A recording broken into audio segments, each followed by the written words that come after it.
Welcome, everybody. Bootsy Greencast. I'm here with my good friend Ralph Slond, all the way from the Netherlands. Talked to him a while ago. And last time I talked to you, you were in Kiev. We're going to get into all of this. I'm so excited. Ralph is one of the original transurfing refugees. So that would be a good way. I love that way of saying it. Yeah, he's a Theta healer and an awesome dude. He and his wife live in Kiev, and they're in Netherlands now in their old apartment. Right? Is that correct? Yeah, we are in our original apartment here in the Netherlands. That's awesome. Great place. Yes. And thank you so much for taking some time to chat with me. I want to talk about Theta healing, get into that. I want to talk about really whatever you want to talk about too, and see how people can learn from what you do, because you do some awesome stuff, and I really appreciate being able to chat with you. It's awesome. Man, Bootsy, I love being here. Thank you so much. Hell yeah, man. It's the best. Yeah. We got a chance to connect, sort of first go round. I would say, when did we meet? Like sometime in May or June or something like that. Yeah, something like that. Yeah. And then, and then you were banished from the collective or whatever. I don't know how to say it. You were no longer allowed to participate in a voluntary free exchange of human beings. No. I was being branded a heathen. Yes, you were a very bad boy. You were naughty. Let's just sum it up. You were naughty. Blasphemy. You were a naughty man, and it just it didn't work out. There was some crazy stuff going on, lots of crazy stuff, things that you just, I don't want to say anything negative. I'm only joking about any of this stuff. Things hilarious stuff was going down, man. Yeah. That's the best way to put it, I guess. That's fair. And everything works out for the best and for our best, and I'm glad we get to hang out and chat and then continue to work together. So, man, I feel like the whole thing, what I got out of that is some beautiful human connections out of that whole project, and I guess that's the whole point of it, that we got to meet. And then now that whatever happens to this project is not, it's unimportant, but I mean, we're together. Yeah. we met each other. Exactly. And it's about the information anyway, so I want to, more or less focus on that, because Transurfing, very valuable, very powerful book in my life. And I still try to apply the principles as often as possible. And, what's interesting about it to me too, is the value that I see in Transurfing is bigger than just like me getting a certain thing or living my dream. It from my background coming into this, it's more about the ability to shift the world in I would say a positive way, because we understand attention, and that's basically all we are, and where our attention goes, that's where our energy is going. And so we're building up these ideas, whether they be ideas that will sabotage, we can build those up. We can build up ideas that are beneficial. We could hurt ourselves. We could help ourselves. We could play any number of games with this information. And to me, I think that's the most valuable. Like, we all need to get through our own neuroses and our own bullshit for sure. That's important. But that's about human life, right? Yeah, exactly. And there's a lot of us here, and I think that getting outside of the traditional game and shifting our focus to new games, that's what's going to push us to higher and higher levels of consciousness, or whatever we want to call it, whatever words we want to use. I can't help but laugh about some words. I just think they're just overused, but I don't know. I'm probably I know what you're saying, bro. I'm being a douche. I don't I just want to seem different, I am very different, and I want you guys to know that, because I use these terms, which means that I'm very different from you. Right.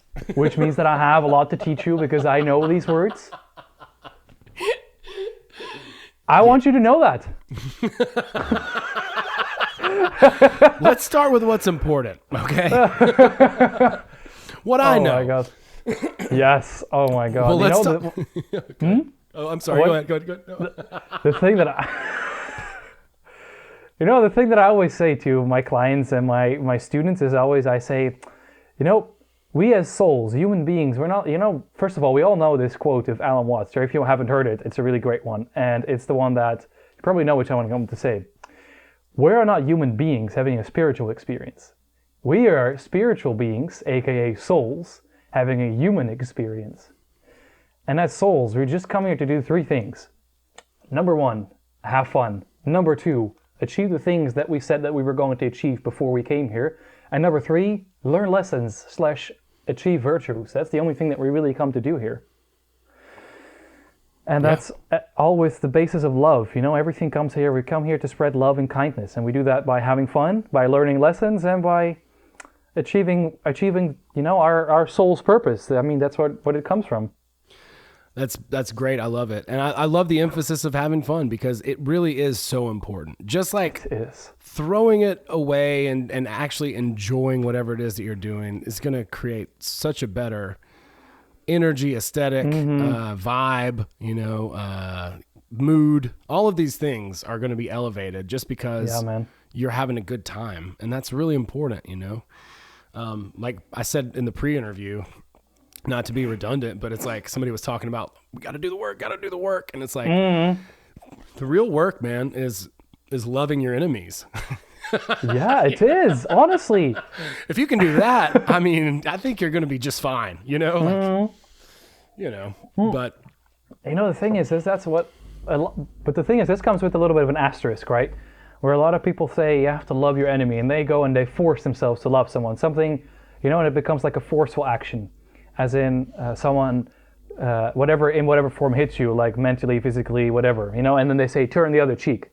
But why do they say turn the other cheek? It's not because, come on, hit me more. No, it's what you're saying, bro, because that would be kind of forcefully loving someone, right? I love you, but, if you really want to hit me, go and hit me. No, of course not. Because when you really love someone, you kind of see, you're able to shift out of your own paradigm. And you're able to shift out of your own perspective, and you're able to look at it from like the divine, your soul's perspective. And you see, this guy, first of all, this guy that just hit me in whatever way, right? Sent me a psychic attack, or just sent me an angry message, or physically hit me. But that he has so much problems himself. You see where it comes from. And then when you see this whole truth, and you realize that he has issues himself as well, then you realize, what? The only thing that I can do is love him. And then you feel so much love flowing towards him. And then what happens, he doesn't hit you anymore. Because you say, when you turn someone else's cheek, you're also sending them so much love. And then when you send them so much love and I said compassion, not pity, but compassion. Yeah. And then that's when you truly forgive someone. And then all of a sudden this whole need to be hit or something like that is just completely gone. And then that's literally how you change the world, by just seeing the highest truth. Yeah, that's great. Yeah, and I think forgiveness is so important too, because it cleans us out and it allows karma to do its work. Because I think one thing that happens, and I've read this in a couple of different books, As a Man Thinketh was profound for me when I read that the first time, because he talks about like why bad things happen to good people. And it's like, he's like, because you think because you're a good person, then you're going to be punished by the world. So your own, program is what is keeping you hurt. You know what I'm saying?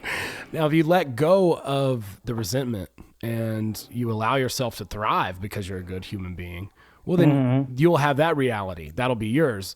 But letting go of that resentment and forgiving people allows karma to retribute itself. Otherwise, it's stuck in you and your resentment. Like, so whatever it is that if somebody flung poo at you, then you are holding on to that until you let it go. So until you let it go, it can't return to the source from whence it came or whatever, until you actually let go and legitimately I like the idea of like looking at that person with compassion. That's great.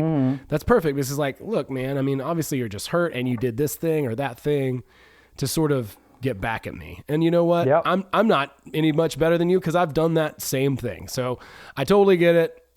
You know what? I wish you the best. I'm just going to do my thing and I feel for you. I hope you can do that. Yeah. It's like the idea in transurfing is like allow the world to be exactly as it is and allow yourself to be, and other people to be exactly as they are, and allow yourself to be exactly who you are. So it comes from the basis of love again, right? Where you say, I love you, and I love myself. So if you want to do that, go ahead and do that. Just don't include me in that because I don't like it. But it's like that. You love someone and you lovingly set your boundaries and you lovingly allow them, you forgive them and you say, that's yours, not mine.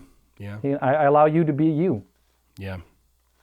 That's good. And sometimes it takes a while. I can't imagine with deeper traumas, but some are easier than others, for sure. Oh my God. There's so much funny stuff going on. We have so much fun stuff going on with past life stuff and deep traumas, childhood traumas. It's so funny, honestly. Generational stuff. Oh, that's so interesting. I want to get into that. I really want to talk about Theta healing. All right. We did a podcast once, which I did put it on my Patreon, but I wasn't able to put it out on the Transcending feed. But this one's going out on the RSS feed.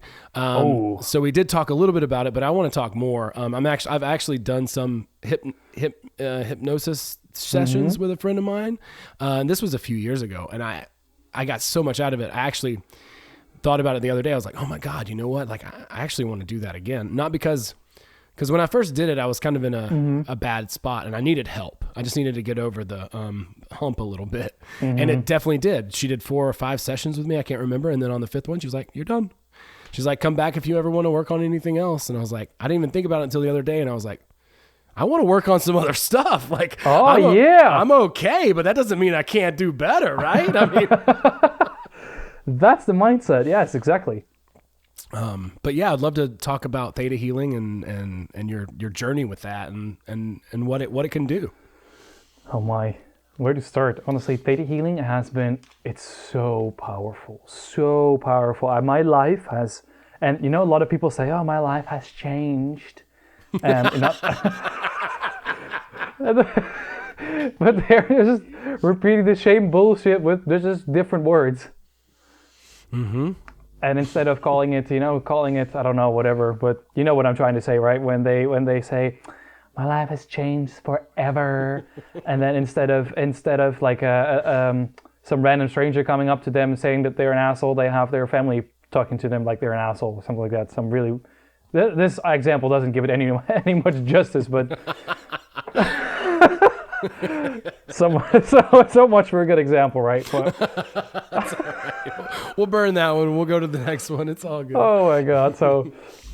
But yeah, Theta healing really, like, honestly, it's giving me like a tool to really good kind of, it gives so much depth in realizing what's going on, because a lot of the times what you do during psychology, this is kind of like psychology and kind of like neuro-linguistic programming, so NLP, it's a little bit of that.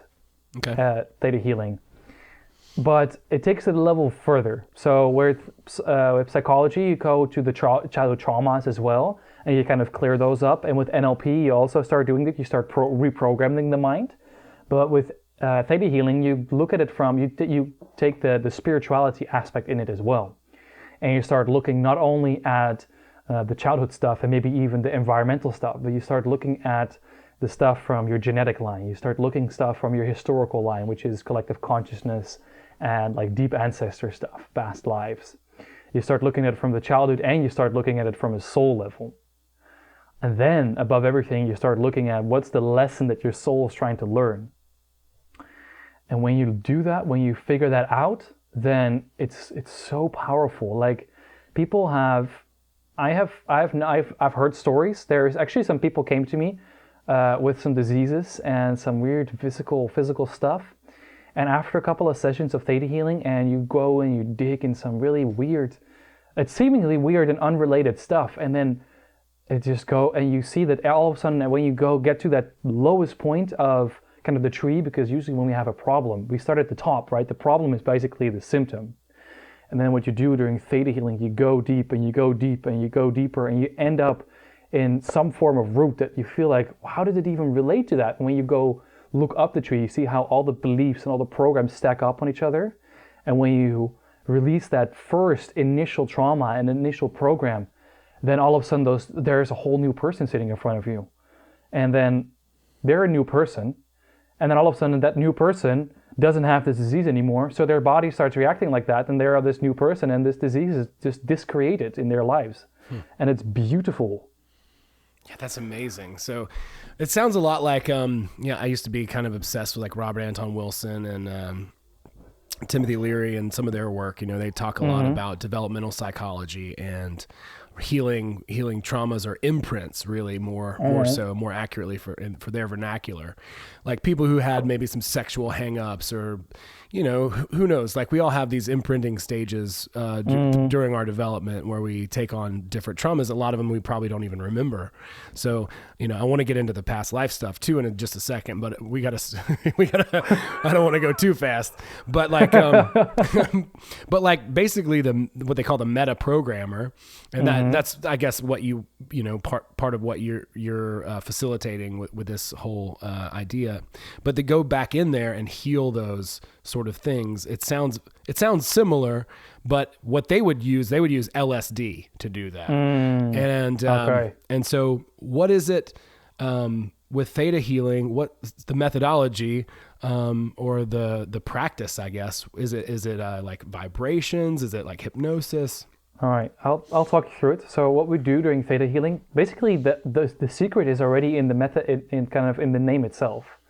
Because what we do is, I don't know if we talked about it as well already, but about the brainwaves that you have, right? You have the theta brainwave, and when you are in hypnosis stage, when you're in this hypnosis stage where you are able to access this subconscious mind, is the theta brainwave. That's what they use during hypnosis.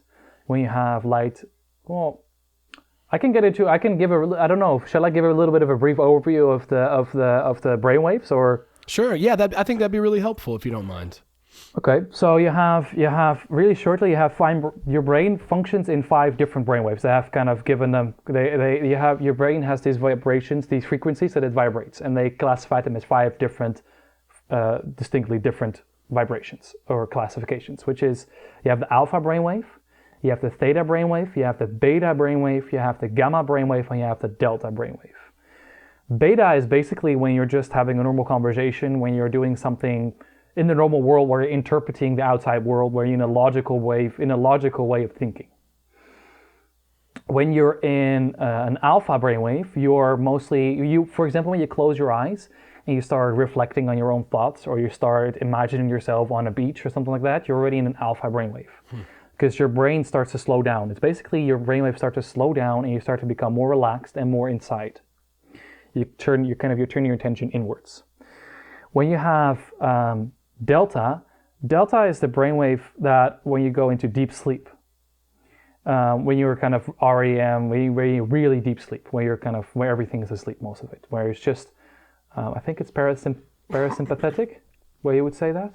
The nervous system? Yeah, where the nervous system is really kind of all regenerating and everything, just completely regenerative, and everything, your body is just in a complete rest. Then you have the theta brainwave, which is the dream state. When you're dreaming, you're in theta, but you're also in theta when you're in very deep meditation. Those yogis in India, they go into a theta brainwave. And also hypnosis goes into theta brainwave. Okay. And the gamma brainwave is when you're super focused, but this is the brainwave that is super coherent. So, for example, when I talk about coherence, you have the beta brainwave is kind of incoherent because there's so much stuff in there and there's not really a good coherent line in there. It's kind of like up and down, and really there's no really a pattern to it. But once you go into the theta, alpha, gamma, and delta, there is kind of an actual pattern in there where there is coherence on all different sides of your brain. Because that's how they measure it. They measure it on different points of your brain, these kind of different scans, like on 19 different points, I think. Yeah. And they measured the brain waves on those different sides. And in beta, it's mostly incoherent. There's no really coherent signal throughout the brain. But in alpha and theta, you start getting more and more coherent, and all the brain waves start to match up in all parts of the brain. So coming back to theta healing, what you do, we use those brain waves. When you have alpha and theta are the ones that are used in meditation. Those are kind of the bridges between the subconscious mind and the conscious mind. When you're in there, you're able to be awake, but still your body's asleep. So you're able to access this subconscious mind. Cool. From this state, this subconscious mind, you're super creative. Your subconscious mind is super powerful, and then in this state, you're able to connect with in transurfing, it's called the space of variations. And Dr. Joe Dispenza calls it the quantum field. Other people call it God. In Theta healing, mostly we use the term creator, spirit, whatever you want to call it, that force of nature. In this Theta brainwave, you're able to connect to this. It's basically that energy of unconditional love that is at the base of all of existence. That's what you're connecting with. Yeah, the Kabbalion would call it the all. There are like you exactly said, a lot of different, terms. Exactly. The void, whatever you want to call it. It's source consciousness. Exactly. You get it. Whatever name you want to give to it, that's what you connect to during Theta healing. And what you then do is, through this connection, because also what happens, I guess, on a scientific way, I just read a book, by the way, it really nicely explains it, is that our subconscious minds are like a network, right, with everything. And you realize that you are connected with everything. And when you're in this state of unconditional love, I can do psychic readings on my clients, and I can do, I can command also, you can really do magic once you practice this further and further, this basically this love energy that you're channeling. And with Theta healing, what we do is I connect to the creator, and someone comes to me with a problem, and I go and I see in this, because Theta healing is basically like a system. When I talked about the genetic programs, the historic programs, the kind of those different levels, right, that I was talking about. Mm-hmm. And with Theta healing, I go and see, where does it come from? Where is it held in the body? And we're going to see what the root, through this, I can see kind of intuitively, I can read, and I can ask, I get kind of the right questions. My intuition basically tells me the right questions to ask. And through those questions, we dig deeper. We dig deeper into the trauma, and we release all the trauma, of course, because there's no reason to hold on to trauma. That's also one of those things that people say, oh, you have to hold on to trauma, you have to hold on to all the negative, because then you only learn. But you can learn, you just have to release it to the light, and then later you can look at it with a fresh look. Because obviously when you're having an argument, you're not going to solve the argument by still being in an argument with someone. Right. Only after you take a couple of minutes off and you go, okay, now let's talk. What was going through your head, and okay, what was going through my head? And you go, oh yeah, wait, here's the miscommunication. Right? Where does it come from? Why did you get mad? Was it because of me? Was it because of something else that, was triggered? And then you go into the root of it. And then obviously that's what you do during Theta healing as well. You release the trauma, and you go into the lessons of the soul. And you see, why was it created in the first place? You get some really weird beliefs, honestly. I had a lady, I'm not going to say her name, because of professional reasons and everything. Sure. But I did a session the other day on a lady, and she had a problem with people taking advantage of her. That was the problem that was there. But when you go for example, and then we dig deeper, and we go into some weird, I say weird, but let's cancel that. But it's, some really interesting past lives. And in the past life, this lady was a very powerful healer.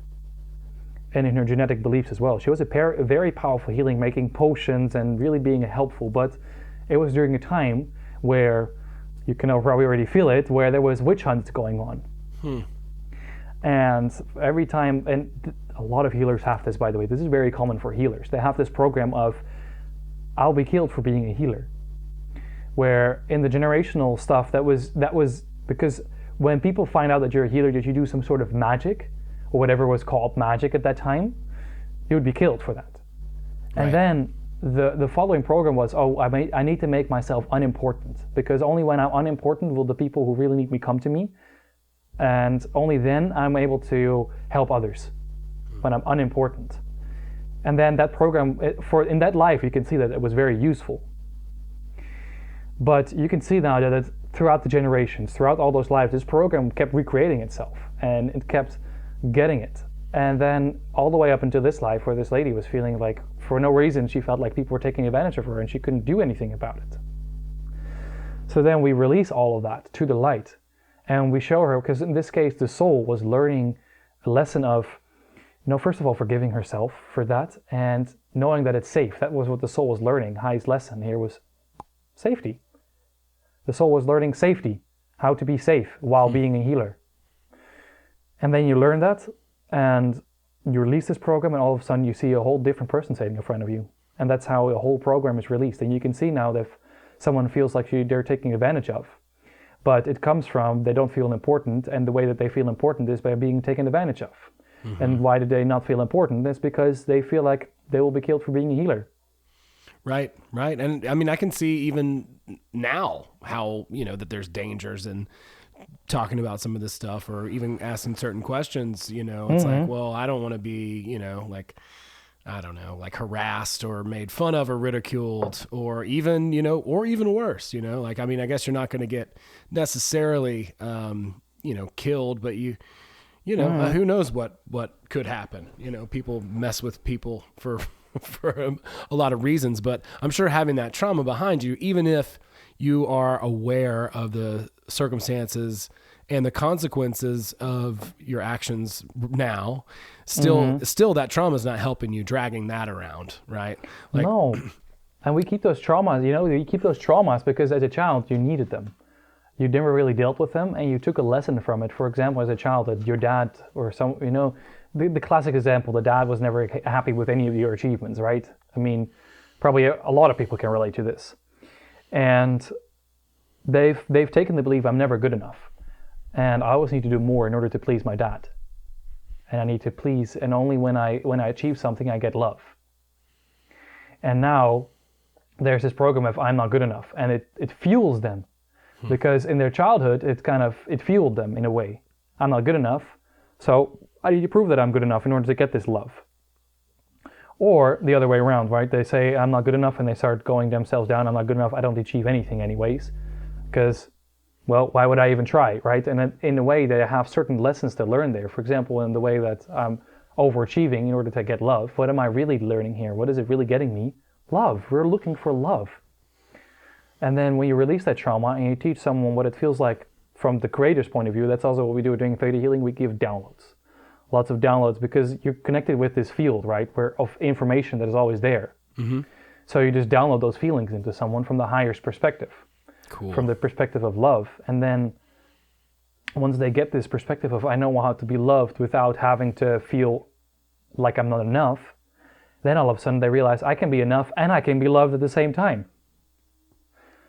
And, then you can see that this childhood trauma is not necessary anymore. And then all of a sudden, boom, magic happens, whole new person. Yeah, that's amazing. Yeah. Like I said, man, when I did hypnotherapy, those first few sessions, it was night and day, because I was just this was maybe 5 or 6 years ago. I can't remember. And I went, on a recommendation to a lady who was and I had no idea what hypnotherapy was too. Like, I was like, oh my God, she's going to put me under and ask all my secrets, and then I'm going to wake up and I'm going to be like naked, I just like completely exposed, like one of those weird dreams where I'm in high school and I'm naked taking a test or something, but in fact, it's not that way at all. In fact, it's like you were saying earlier, that's a really good way to say it is, you're awake, but your body's asleep. So that makes so much more sense. And if I'd have known that, I might have tried it earlier, because I really thought hypnotism was like, you're going to make me squawk like a chicken and like, do some weird tricks in front of people. But that's what people show. That's what they're showing you, right? That's what they want you to see. Yeah. What they want you to see. Yeah, right. But oh my God. But yeah, no, it's really cool. I love that, and working through that stuff is amazing. And the past life stuff is not something that I've really dug into, but I can imagine that there is a lot to that. I can personally, think that reincarnation is pretty viable.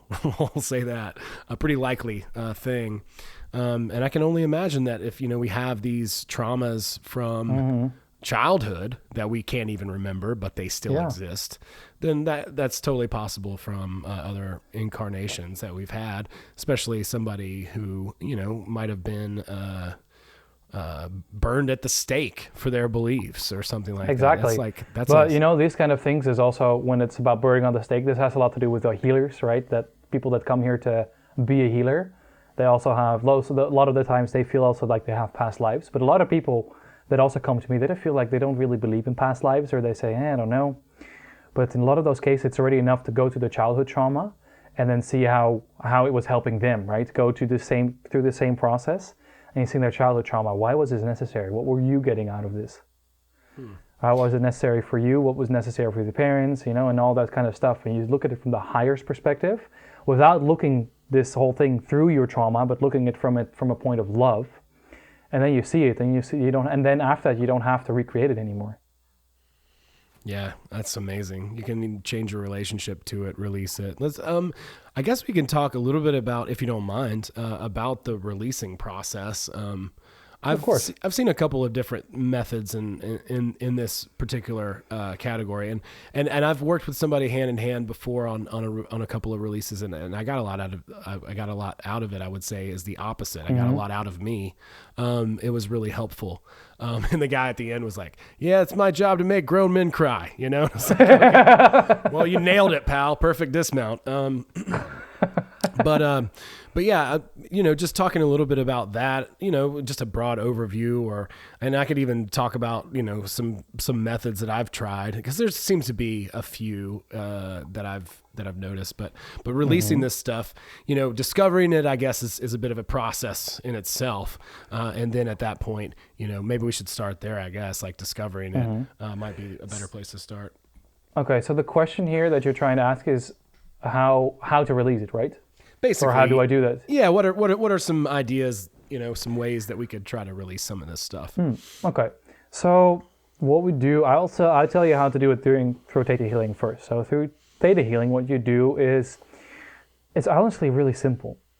Is first, I'm in the Theta brain. I'm always that's the only thing really. What I always say as a healer, the only thing that my job is to do is be connected.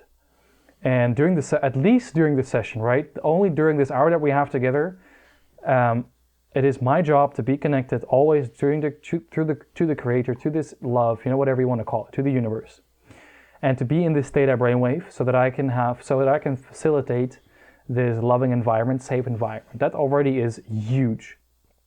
When you're in this state of Theta, and you're in this state of love, then it already helps, right? It already helps and really softens up this trauma. And so you voice it, and then what happens then is you send all of it to the light. That's really what we do during Theta Healing. We all send it to the light, to the source, so that it can be transformed, right? Don't care really what happens to it, but all this negative stuff, we send it to the light, to love, basically. That's what we do. And I just make a command. That's basically what I do. I make a command. It's like, Creator, send it to the light. That's what we do. That's awesome. And then really that's that. Sometimes you need more stuff, sometimes it takes a little while to be able to release all of it. And it takes a little, you need to release a couple times, and you're just releasing everything. Yeah. And sometimes a session doesn't even, for Theta Healing, sometimes the session is not even about any digging or anything. It's just only releasing to the light, sending lots of unconditional love. Sending it, because love is the most powerful thing in the world, honestly. It really is. Yeah. Oh my God. I don't know. Have you read the book? I'll answer the other stuff later, by the way. But sure. Have you read the book Living on Love, The Messenger? I have not, but I will. Oh my God. My wife gave it to me for my birthday. Whoa. My birthday was like a week ago, and I started reading this book like 3 days ago, and I almost finished it. And my schedule's quite full, but I'm able to squeeze in as much reading as I can. And it is so good. It's really good in demonstrating the power of love. When you unwrap this gift inside of your heart, this love, oh my God, this is like, because when you unwrap this gift of love inside of your heart, it's like an infinite source there, and it starts flowing, and it fills you up, and it's beautiful, and you can do so much stuff with it. Shit, that's awesome. So Living on Love? Living on Love, okay. Yes. So Living on Love by, his name is Klaus. Klaus, yeah? Klaus, yes. Dude, Klaus, he's got it. The Living on Love. I cannot wait. It's so funny that mirrors one of my experiences quite well, and that's something that I actually talk a lot about. I know there's like these energy meridians that flow up and down in us, but like, dude, the Care Bear stare, that's what I'm all about. And I keep meaning to make a video about it, but I haven't yet, but I've talked a lot about it. Just like really focusing on the heart center and like letting that love flow. Because, dude, I mean, it's just like you're saying, and this is something that I sort of intuitively grasped onto a couple of years ago. But you know, like will wake up in the morning and just think about, let's say somebody I love. My grandfather's not with us any longer, but I was a big fan. He was great. He was hilarious. I adored the man. So I start thinking about him a little bit, and then I start to open up that, right? And then the more it opens up, the more I can just focus on that sensation of it opening up and the flow that's happening through there, because everything's always moving. So love too. Yes. So I understand why it might be beneficial to have somebody come in and not even necessarily release anything, but just to get that's your energetic chakra center, you know, like that's your electric center of your body. I mean, get that thing fired up and moving and get some stuff flowing through there.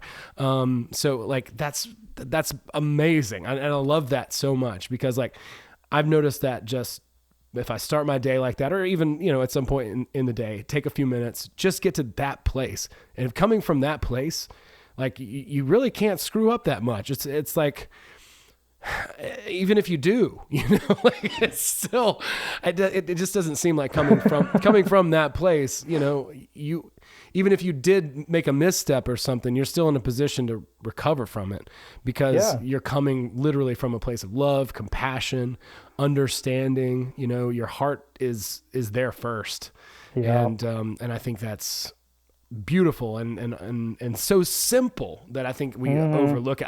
It happens to me, you know, I'll just get like lost in the outside world for a day or 2 or 3 or whatever. And then I'll start noticing that I'm not feeling that great.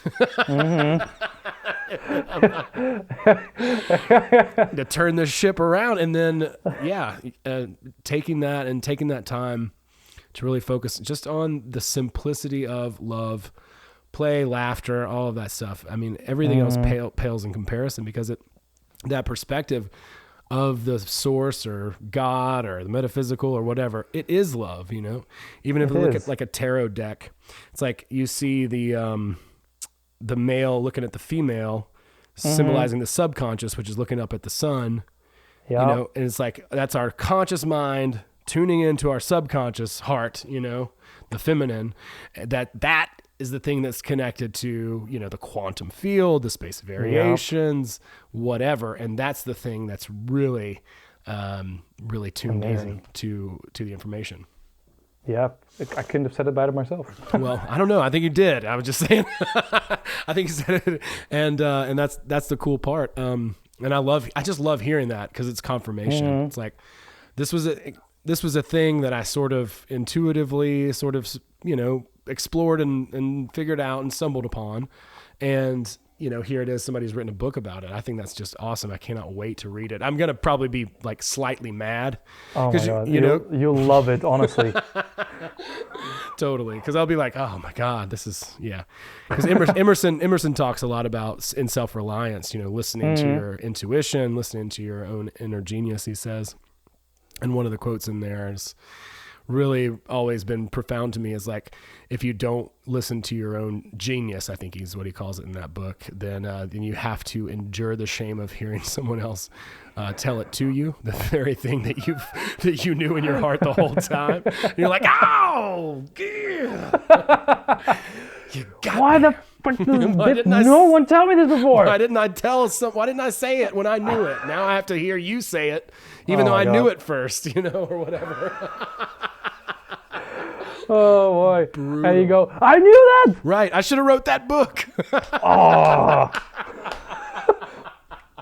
But it's all good, because it's all the same stuff. Like all these books are great, and different vernaculars and terminologies to understand literally all the same thing, whether it's Hermetic or if it's transurfing or if it's the Kabbalion or if it's whatever. I mean, we're all getting at the same stuff, and I don't think there's really any signposts or language that even comes close anyway, especially in English, from what I understand. So that's great, honestly.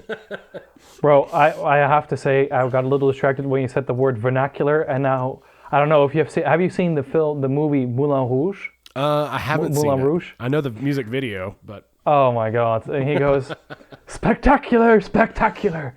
No words in the vernacular. Okay. When you say vernacular, I go, oh, that scene was amazing. Oh, my friend Sean, when I first started talking to him about transurfing, he was like, "Oh yeah, bro, we gotta surf the vernacular, bro. You know, like, it's high tide, man. You know, that's." Oh, this is great. Oh, it's just silly, but yeah, no, I've had some success with some of the releasing stuff and then becoming aware of that. But yeah, I love the idea of just starting from that place and then going and I guess at that point you seek these things out as the facilitator of the Theta healer. I guess it's your job to sort of help the participant explore it themselves. That they talk about what color it is. I mean, I know there are different methods, and I don't want to ask you too deep of questions, but just to get an overview for somebody who's, because like I was so lost about hypnosis, for instance. I had no idea. So just to kind of give people an idea of what the process is about. That's really all I'm going for. Of course. No problem. I love that. I love talking about it. I mean, I love doing this for a living, really. Yeah, it's cool. It's really cool. I want to learn. I'm excited to learn more about it. So I'm having a good time. Honestly, it's amazing. I'm actually I've set the intention, me and my wife, to go and do in the first half of this year, to go do instructor courses and teach this method to other people. Awesome. Because, we're definitely going to do that. It's amazing. That's so cool. I love it. Right now, we're just doing practitioner stuff, which is also amazing. But, it's also great I love teaching. I now also do Reiki. That's also another way of when you want to release trauma. Reiki, Reiki is all about sending love. Especially when you do it from a theta brainwave. I teach Reiki a little bit differently than the traditional way because it's a little bit outdated, I would say. Well, obviously that's what every teacher says. I know best, but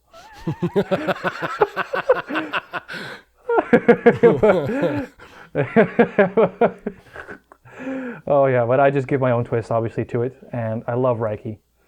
It's such a gentle way. Where Theta healing is really. I love with Theta healing is really efficient and just really loving and kind as well. But you go really, there's a lot of insight happening. Where Reiki is just you let it happen, but it's mostly about just sending love. That's purely sending love, purely only sending love with either through the hands or through a meditation. That's great. That's what you do during Reiki, and that's also one of those things that you can do, even if you are not Reiki certified or whatever. You can always, if you feel like there's some trauma that you want to release, the only thing that you really have to do is you go into meditation and you make sure that you relax your body as much as you can, and basically what you imagine is you imagine this situation and you just send love. You just send love, and how you can envision love is just by sending light, right? How to see this kind of light up, golden light, wrap it around, or see how light moves through the situation. And feel how it comes from the creator. Envision anything you want, but that's sending love is the most effective thing that you can ever do to release something.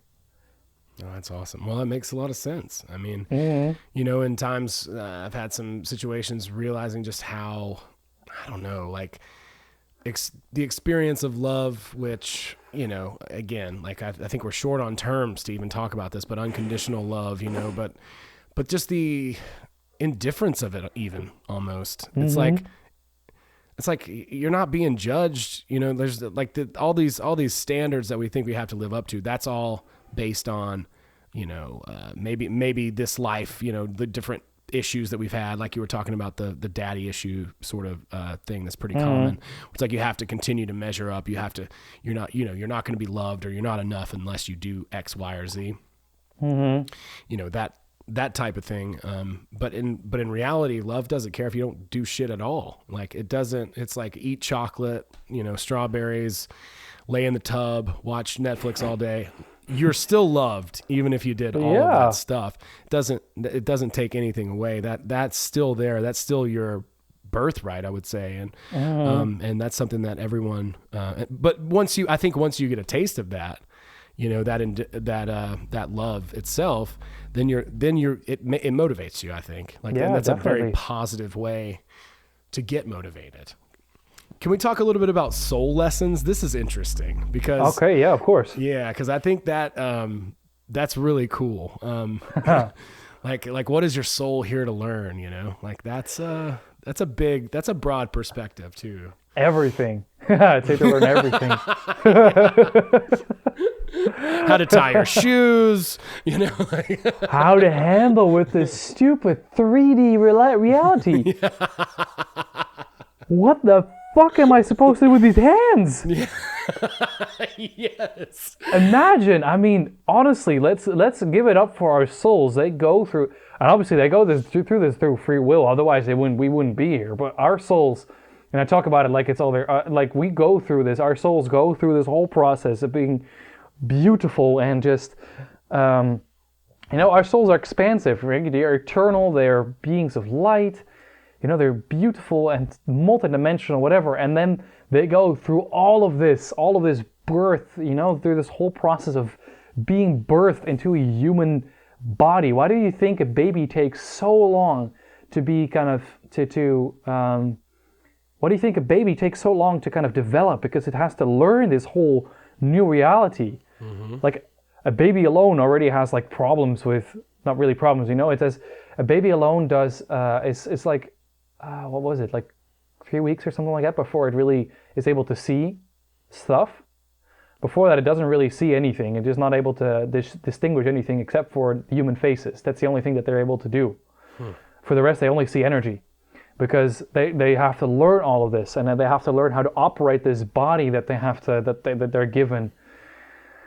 And then you start thinking, whoa, why do we do that as souls? What do we do to ourselves? Why? Honestly, there have been moments, I'm going to be really honest, that I've been going, oh my God, what was I thinking when I got here? Yeah, Why? Dude, absolutely. Why? Absolutely. I've had breakdowns, mental breakdowns. This is a long time ago, but I'm not ashamed to admit it. In fact, yeah. I'm proud. I'm fucking wear that shit like a badge of honor, man. Like having a breakdown in front of my own dad, having my heart broken, just ripped out, cheated on, just taken for granted, kicked out of this, treated poorly. But I go, why does my soul? What is my soul doing here? But dude, I think my soul got pretty strong on this trip. Like this trip really strengthened my soul up. Even middle school, high school. I just grew up in a. It wasn't even a bad neighborhood. It was just like people who were just aggressively hostile and mean and rude. And I don't know why. Like I grew up in some weird vortex, like anywhere else I might have had a much easier childhood, and then there was stuff that happened with my parents and things like that too. That was pretty crazy. Luckily, we all have good relationships now. It's taken some time, but that's pretty neat. But yeah, like in this trip, man, like definitely my soul, if it's taken, a few lickings, like some, just it's tough. It's toughened it up. This has been a trip where if I am a pretty sensitive, emotional type of person, even still, but like my skin is so much thicker than I don't know. It's pretty thick. I'll just say that based on some of the experiences that I had, growing up and then even recently, honestly. But, I just like let that shit roll right off. And maybe that's, part of this trip. But yeah, what other interesting lessons have people found out about like why they're here and what their purpose is or their soul? So many lessons, man, honestly. It's insane. Well, first of all, when people talk about this spiritual awakening, one of the things that they're talking about is that in this life, in this particular period in time, souls have been. I don't know if it's granted. I don't know how it goes on a kind of like the spiritual level, how it was decided. But in this era where we're living in right now, our souls can learn every lesson in our whole life. Throughout their lifetime, we can learn almost all virtues that there are possibly to be learned. In the past, it used to be like people, they spent their whole lives mastering one virtue, mastering courage or mastering bravery, and they over there and over life and over in their lives. You can still see it in your grandparents, right? They have quite simple lives. And they had one lesson, and you can see that throughout their life, they were learning this lesson over and over again, like kindness, forgiveness, or whatever virtue it was they were learning. But in this life, we're learning so many new things. Like, for example, the example of the heart kind of with the dad who was being hard, right, on his sons. The soul comes here for a reason. It picks a family for a reason. It picks the whole situation for a reason. And obviously, traumatic stuff happens, and it's horrible that it happened. So that's why he sent it to the light. But the soul wanted to learn something through it. It attracted it. It's an invitation to learn something. So in this case that we had with the I'm not good enough, and the child used this program, I'm not good enough, in order to get love. And in order to protect itself as well, in a way. I'm not good enough. So in that way, I'm protecting myself from the harsh reality of my dad. So from a soul perspective, when you look at it, that's the benefit. First you look at the benefit. What is the benefit of this? The benefit is that, well, obviously a lot of people say, it doesn't have a benefit because it only was hurtful, blah, blah, blah, blah. But when you look at the benefit, what did you get out of it? Well, it protected me in a way, and it made me realize this lesson, this belief of I'm not good enough, was to help me feel motivated, or to help me push me further, to help me become ambitious or something like that, to help me reach things in life. So when, how do you say that? So when you see those benefits, when you look at it from a soul perspective, the soul is really trying to learn how to become motivated, right? The lesson of motivation, the lesson of inspiration, the lesson of value, self-worth, and also the lesson of what it feels like to receive true love. That's what it's trying to learn here, because in a weird way, the child wants to get love through being unimportant. And that's continuing throughout the whole life, because in a way, when someone kind of ignores you, it's a really weird way, but you're receiving love. In a way, for your kind of, because that's the trauma speaking, you can only receive love if you're unimportant. Oh yeah. And then you can see that the lesson that the soul is here trying to, from a soul's perspective, you're trying to learn here to learn true love. And that's why you're having it right now, and that's why you're becoming aware of it right now. That's kind of like that's one of those reasons, that's lesson for kind of a soul lesson. Yeah, I can see that. I can see that definitely being a big soul lesson. It's interesting to think about, like, people in the past and how, and the rapidity, like, or how much faster you're saying you could learn a bunch of lessons in a lifetime now, whereas maybe before, maybe it just wasn't. It's interesting because that actually falls in line too with like and again, I'm going to cite Robert Anton Wilson because I think the guy's he was brilliant, but he talked about the eight circuits of consciousness, the four being the first four developmental ones, and then that goes up and up and up and up, and the higher ones are just better and better, and then eight's of course unconditional love, infinity, right? Like the quantum field, all of that stuff. So on our way up, I think what's happening is that, as above, so below. So the micro and the macro are both reflected. So if something's happening on an individual level, then it's happening on a higher level too. So what I think is happening is that humanity is exploring itself, and it's God or source or whatever we want to call it, is experiencing itself. So just climbing up that ladder higher and higher, getting to its own version of self-actualization, which is like the meta sort of thing. So yes, and we're right now in a time where everything is accelerating. People are getting more and more loved. Also, what's happening with the planet and all that stuff. We've probably heard of, we're moving through highly charged space, all that stuff. But just, the collective consciousness is rising as well. Yeah, I more think truth so. is coming out, and more stuff. So. People are asking more questions, which is good. Yeah, exactly. People are asking exactly more questions, and they're learning, and they're evolving, and they're coming closer to love, coming closer to this unconditional source of love. By the way, about soul lessons, the experience that we've gone through with our refugee status, if you will.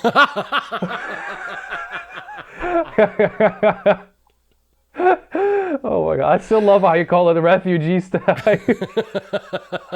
I can't take credit for that. My friend Matt coined that term. Yeah, I wish I could. Good job, Matt. Shout out if you ever hear this. Oh, dude. Oh my God.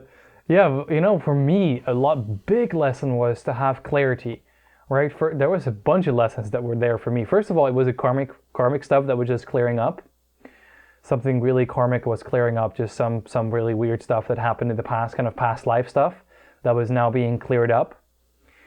And I also learned, really one of those big things is that I learned how to have clarity.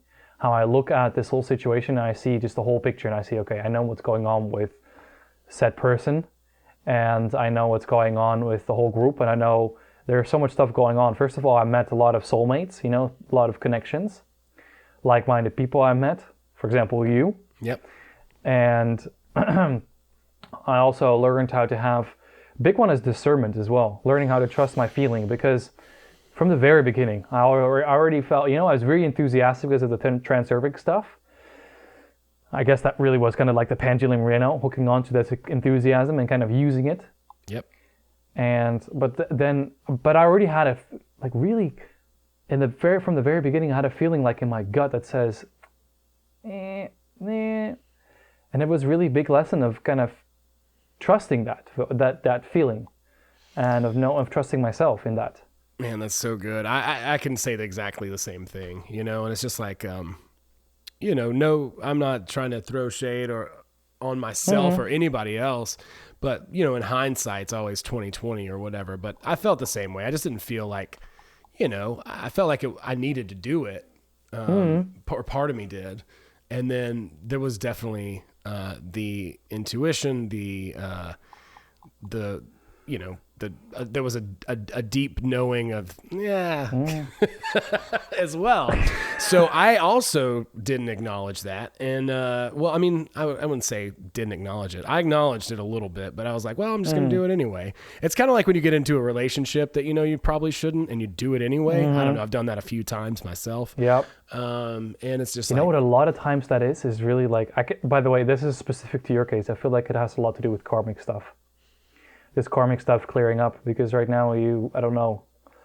It'd be funny to do this in a we can see that that it was. I can feel that there's some karmic stuff going on that you work out. A lot of this stuff also, I know that from my previous relationships, that those relationships you feel like but you get into them as well because you feel like somehow you're still drawn to them. Yeah, it's like, but what you're doing is in a human, like the souls right now have this almost like this agreement with each other of clearing up old karma that they've built up in previous lives, that they kind of clear it up themselves. That then in this life they clear it up. Interesting. So those things are coming back around even based on past causes that are even lifetimes ago. Yeah. That's crazy. I remember that there was one friend of mine, she was telling that it was such a funny story that they had she had a new job at a real estate business, and this guy was super sweet, super nice. But at some point she felt, there was one day, a couple days that she was working in the office alone with this boss, even though he was super sweet, she felt really uncomfortable with him, like unsafe, like, oh my God, what's happening? And even though this guy did nothing wrong and he didn't have any bad intentions. And then and she's also a Theta healer.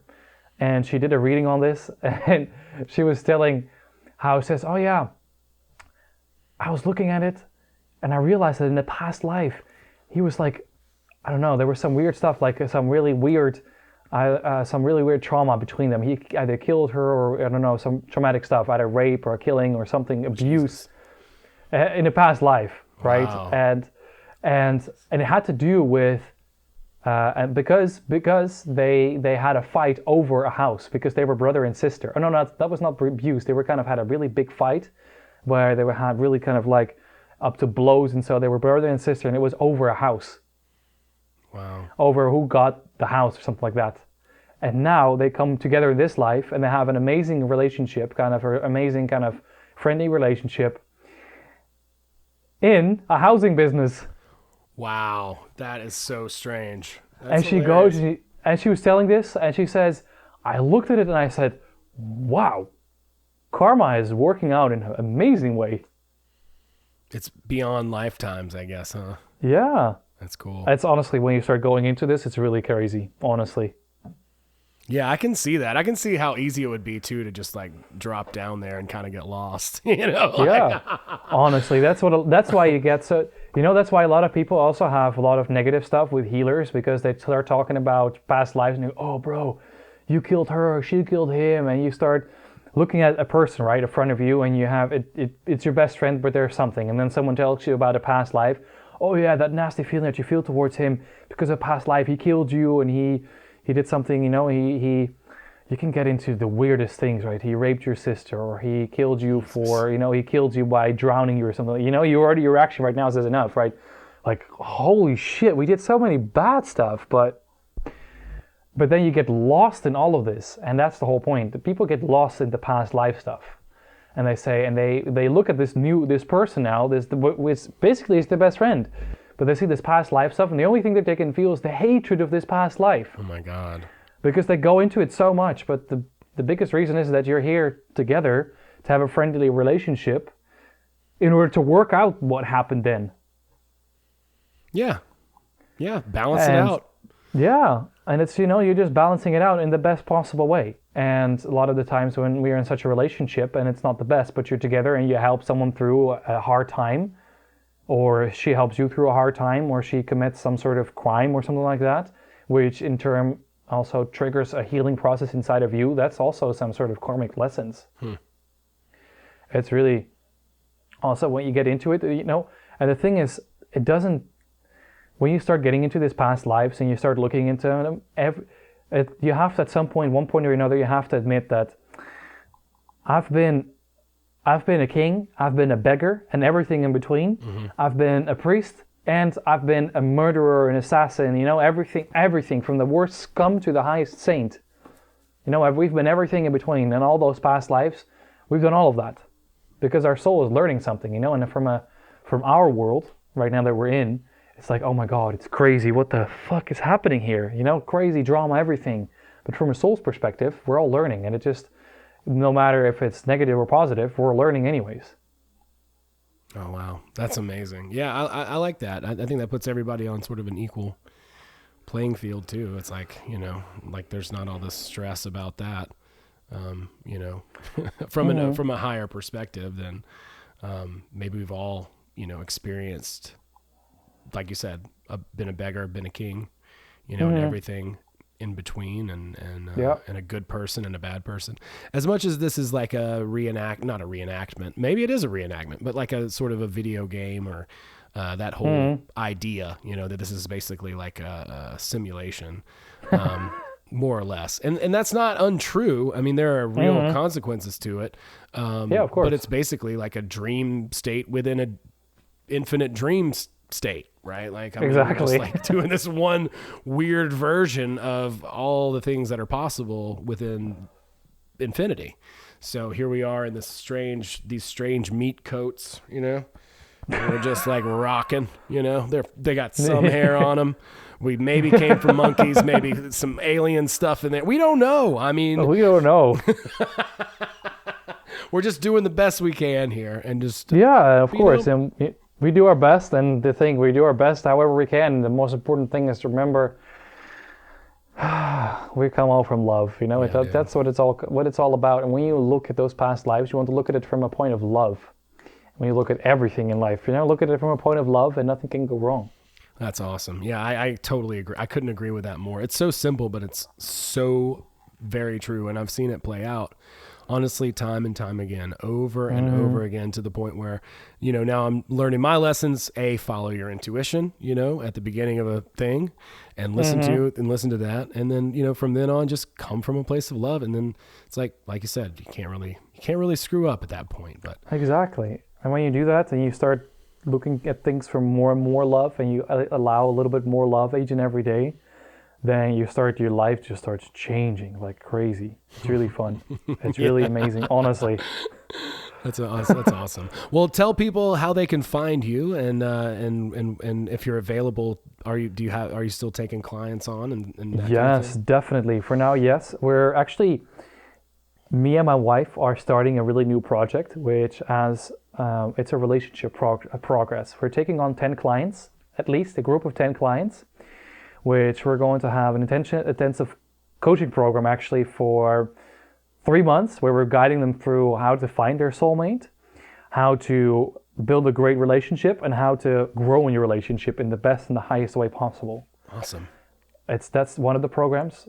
I also have a Reiki Academy, by the way, right now, which is, you can find me on my Instagram, which is Seidhr_Ralph, and my website, which is seidhracademy.com. I'll send you the whatever the spelling. It's SEIDHR academy.com. That's my website. My Instagram is SEIDHR_Ralph.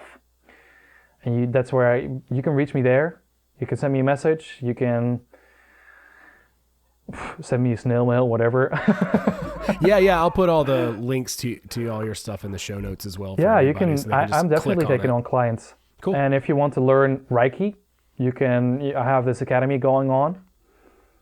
So that's awesome. Yeah, let's really talk. awesome. Yeah, let's talk again too in the future. I might be interested in doing some stuff, and awesome. I'm really excited about just a new year, this 2020.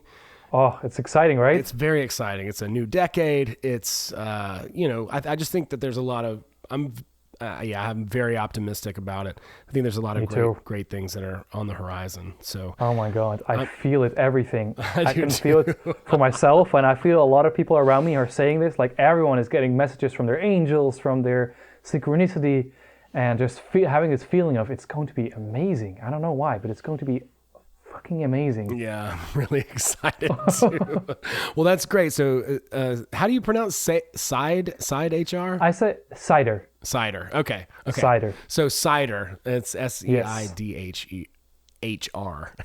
Yes. It's actually Seidhr is Old Norse. It's the form of, you're familiar with the Norse gods, Odin and Thor? A little bit, yeah. So Odin, when he hung himself from the life tree to gain the infinite knowledge of the universe, he found the runes also as well. What he was given the runes, the ancient Norse runes. And he gave them to the Vikings. And he also taught them, in those words was magic. And he taught them magic. And this magic, this old ancient form of magic, was called Seidhr. Cool. I love it. And I have had some really cool encounters with Odin himself. It's pretty neat. And so I thought, I wanted to do this, and I thought, I want to honor my Viking lineage. Yeah. I need to, and then that's how the name was born. That's great. I think that's wonderful. I'm so glad that you shared that because, I guess I didn't think to ask. I should have, I heard your thought though. You were thinking, That's bizarre. I don't know. I felt some curious. Yeah, I definitely was curious, but I should have just went ahead and said, "Hey, what is that? Does that have any meaning or what?" But that's so cool. I love it. Thanks for sharing. You hear we're hearing each other's thoughts, man. We're vibrating on a frequent. How do you say it? On the same brainwave. Yeah. We have even through all the digital silicon and stuff. It's pretty neat. The quantum space does not care about time or space. Not at all. Yeah, I mean you're like thousands of miles away from me, and I think it's so cool that we can connect like this and laugh and have a good conversation. Have an amazing time. Yes, dude. I really appreciate it. And then I hope you have a great time in Barcelona too, by the way. That is going to be awesome. And I'll be in Europe next year, like in 2020 at some point. So let's try to get together if we can make it happen somehow. Let's set the intention. Yeah, I love that. I think that'd be great. That'll be excellent. Because, if I go over there, I'll have maybe 3 weeks of work and I can book my own flight if I want to. And I don't so I could, do whatever I want before or after the cruise ship gig. So maybe we can encounter each other. I would love to see as much of Europe as I possibly could. I was blown away. I loved Barcelona. I loved all of Spain. I got to go to Malta, great, right? In Italy, Monte Carlo, just for like a day, and like we went to all these places just off the ship. It was so neat. Oh man, I've seen those pictures on your Instagram. And I thought, wow, this guy's living the life, dude. It's so. I was getting paid to do that. It's insane. Wow. How's that even possible, dude? Oh my God, that's amazing, honestly.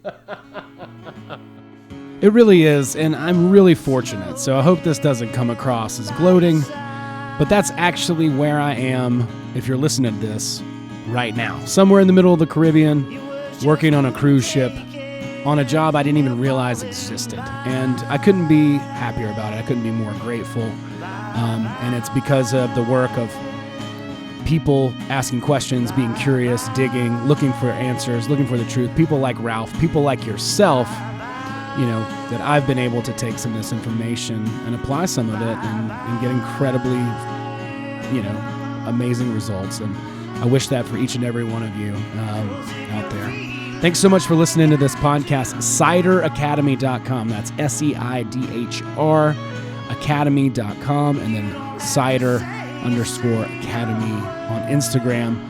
And give Ralph a follow. And thanks so much again for listening to this episode. If you want to find out what's going on with me, patreon.com/BootsyGreenwood. I'm on gumroad.com/BootsyGreenwood. If you order something and you don't get it for a minute, send me a message because I might be out of town. I'm going to have people helping me out while I'm gone. But I really appreciate each and every one of you guys. Thank you so much for listening to the show. If you get a chance, give it a thumbs up, and a rating and all of that. And enjoy the rest of this jam here by Birds Fly South. Thanks so much, everybody. Love's all there is.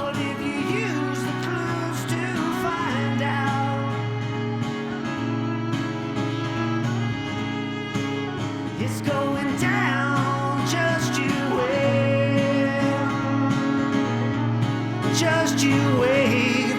Just you wait. Just you wait. Just you wait. Just you wait. Just you wait. Just you wait. Just you wait. Just you